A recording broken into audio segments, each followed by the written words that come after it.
Donald Trump faced unusual public attacks from across the Republican Party after a string of midterm losses by candidates he had handpicked and supported, a display of weakness as he prepared to announce a third presidential campaign as soon as next week. As the sheer number of missed Republican opportunities sank in, the rush to openly blame Mr. Trump was as immediate as it was surprising.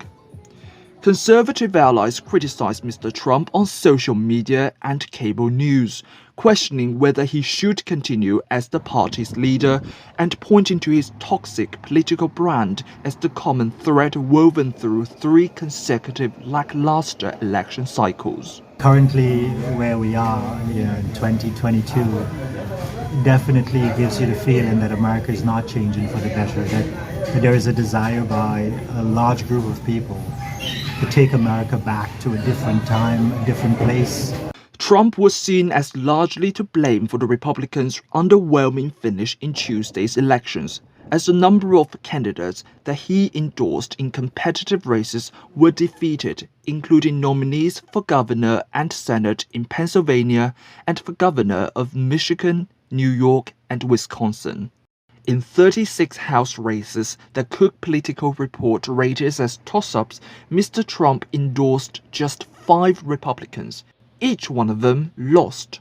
Adding to Mr. Trump's long night on Tuesday, one of the few Republican bright spots in the midterms came in Florida, where Mr. DeSantis, widely viewed as the leading alternative to Mr. Trump in 2024, won re-election with the widest margin of any Republican in the 24 years the party has controlled the governor's office. It remains to be seen how durable the criticisms of Mr. Trump will prove. But in the immediate aftermath of votes being cast, some Republicans were willing to deliver unusually blunt, on-the-record criticisms. The chorus of criticism, which unfolded on Fox News and social media throughout the day, revealed Mr. Trump to be at his most vulnerable point politically since the aftermath of the January 6th attack on the Capitol.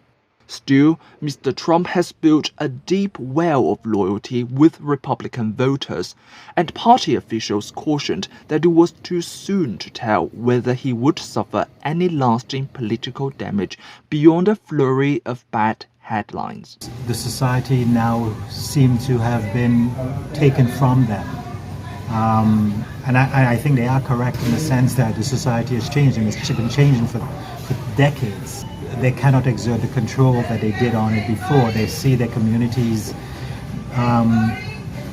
being invaded in a way by people from places that they don't even understand. Publicly, Mr. Trump put the best face on the results, pointing to dozens of wins for his endorsed candidates in less competitive races. But at home, Mr. Trump was privately spreading blame, including to Sean Hannity and the casino mogul Steve Wynn for his endorsement of Mr. Oz, the defeated Pennsylvania Senate candidate.